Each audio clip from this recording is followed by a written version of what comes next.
Hey, today's September 11th, and we're going to talk about calendar mastery, the top producer's blueprint. So let me quickly share my screen and we'll get right into it.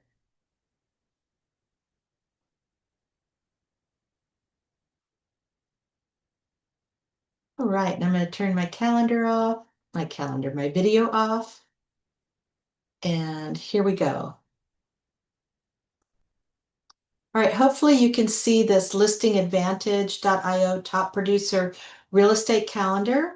So what we want to talk about is that the calendar for a top producer isn't just about business. It starts with creating the right foundation for your life. And before filling in the work tasks, it's really important to block time for what matters most. While you're working, you, your family, vacations, and your personal well-being. So when your priorities for those are protected, everything else can be built around them with focus and consistency. The second thing I want to say as I scroll down here is that you need to know yourself and what you'll stick with. So the habit of keeping a calendar becomes successful. Make your calendar a tool, not a dictator. Most top producers' calendars are pretty fluid. They change things up. But if it's on your calendar, stick to it. And a great calendar isn't about cramming in more tasks. It's about protecting what matters most and focusing on the activities that actually drive sales, relationships, and long-term business success. So first of all, let's start with the very first thing that you block after your family vacations and your family time. You want to start a morning ritual. How you start your day is just so important. So what they say is win your morning, win your day, win your day, win your week, win your week, win your month, and win your month, win your year. If you reach for your emails first thing in the morning, a lot of times it's other people's priorities and problems that you have to solve. So make your morning ritual a foundation for your day. Begin your day with intention. Before you reach for your phone, spend some quiet time in prayer and gratitude and meditation, maybe journal and do some exercise, whether it's just breathing exercises if you're not up for physical exercise. And then also include breakfast, whether it's breakfast with your family or breakfast with your spouse or just breakfast with yourself. You want to review your goals and your top three priorities that you set the day before you finished your work day so that you know what you need to accomplish today above all else. And then you want to check your calendar so you can walk into your day with clarity and control. Now, the core elements of a top producer calendar, you want to, again, recharge and reset, protect time for health, rest, and family. Your energy and your health are your most valuable assets above everything else. So this is the first block of time to add to your calendar.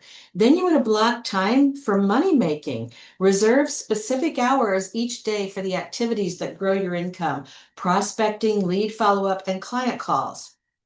Next, you want to stay connected. So schedule consistent touch points with current clients, past clients, and new prospects to keep in relationship with your clients and keep them strong and referrals flowing. You want to make sure you have prospecting power hours. Get your energy up before these. Carve out times exclusively for new opportunities, online lead conversion, calls, follow-ups, and neighborhood outreach. You want to have pipeline check-ins, regularly review your deals, spot bottlenecks, and fix those, and then plan action steps to keep closings on track. Sharpen your edge, build in time each week for market study, for goal reviews, for learning and skill building. Staying ahead of trends keeps you informed and competitive. And then you're going to handle the must-dos. So dedicate short, focused blocks to admin tasks, whether it's email, paperwork, social posts, scheduling, so they don't eat into your prime selling hours. And as quickly as you can, hire an assistant to handle these kind of tasks and free your time. Identify the top three for the next day before you finish your workday. Make sure you have your top three for the next day. And these are the things that move your business forward. So there's a concept of working in your business and a concept of working on your business. Working in your business feels like being an employee. It's a job. It's all the mundane tasks that you do every day. But working on your business is a high level understanding of what you need to do to produce income and also to move your business forward, whether it's scaling it to more closings per month, or whether it's scaling to build a team, or whether it's scaling to have more free time because you've assigned some of those tasks to assistants and ISAs. Then you're going to do core business blocks. You want to have lead generation on repeat. You want to make sure you're prospecting daily, calls, social touches, networking, and keeping your pipeline strong. You're going to have marketing and branding, dedicate time for content creation, ad campaigns, and maintaining your online and offline presence.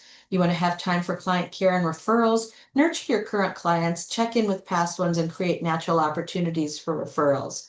Market knowledge and learning, study local stats, preview listings, and invest in training to sharpen your edge. And then you're going to do transaction tracking. Again, you can outsource this as quickly as possible. Manage contracts, deadlines, and details inside your calendar so every deal stays on track. There's also a concept of seasonal strategies that top producers use. So for instance, you know that March through June, those are peak selling months. So you're going to double down on prospecting, listings, and visibility. And then the year-end push, October through December, you're going to be highly responsive and present.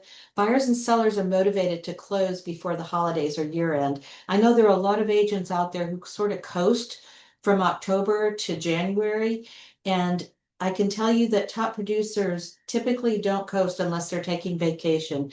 I have closed transactions on December 30th. And those are pretty fun because guess what? It pays for all your Christmas shopping, and you don't start the year with credit card debt. You've paid for it. So make sure that you are one of those people who you don't have the self-limiting beliefs of, oh, there's no business to be had from October to no to through December. That's just not true. Okay, and then steps to build your top producer calendar. Get clear on your goals. Decide what you want to achieve, listings, closings, income, and work backwards to the daily actions that will get you there. Prioritize what pays. Circle the tasks that move the needle the most for your business. Pick your tool. Use a calendar that fits your style, whether it's Google, Outlook, or CRM. The tool matters less than your commitment. Lock in your blocks. Schedule your income producing activities first. Everything else works around those non-negotiables. And then anchor weekly blocks. Protect time for lead gen, follow-ups, marketing, professional growth. A lot of this is repetitive, but it's because it's really important. Mark the market seasons. Highlight spring, summer, and year-end as high focus periods. Adjust as you go. Review your calendar weekly and quarterly and adapt, refine, and stay flexible, but never skip the key activities. So now what I wanted to do is to kind of build a calendar with you. And I'm going to share my screen for that too. Okay, so now you can see this calendar. I've already kind of pre-filled this out.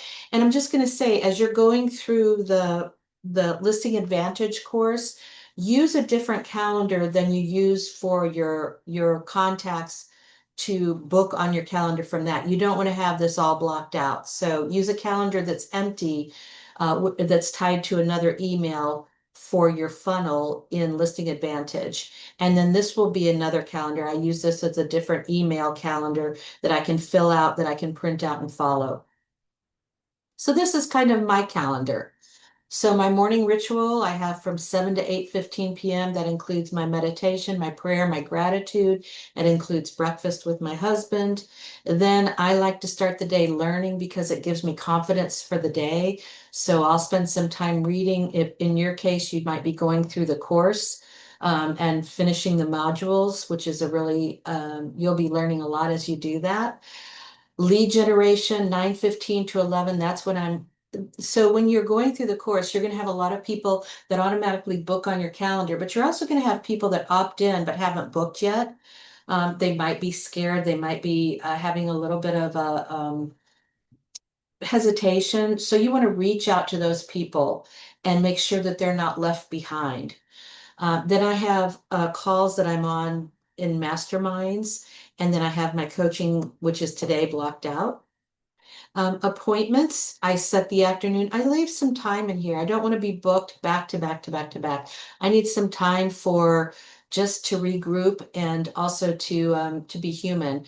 And so then I'm going to book my appointments from 1 to 3. I can book that from 1 to 4. That's when I'm actually meeting with clients on listing appointments, or I'm showing homes, whatever that looks like. I might be meeting past clients for coffee, whatever that looks like. And then I also have some free time that might be travel time, or it might be time when I'm just kind of regrouping. And then from 4 to 5, I am doing my miscellaneous admin tasks. Those are my emails, my input listings into FMLS and Georgia MLS or your MLS.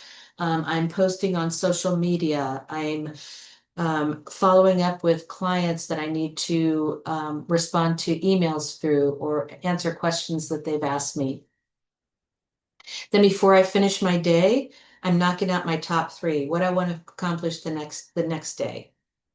And then from 5 to 6 is my time, and from 6 on is time with family. I do take calls during that time, and sometimes I'll book with clients at that time, but I try and protect that time as much as possible. So that's pretty much it for calendar management. Your calendar can look like what you need it to look like and use it as a tool, but it's really important that you get in the habit of keeping a calendar. It will keep you on track. Make sure you block in those deadlines that are really important until you can get a transaction coordinator. And if you have any questions at all, just let me know. I'll talk with you later.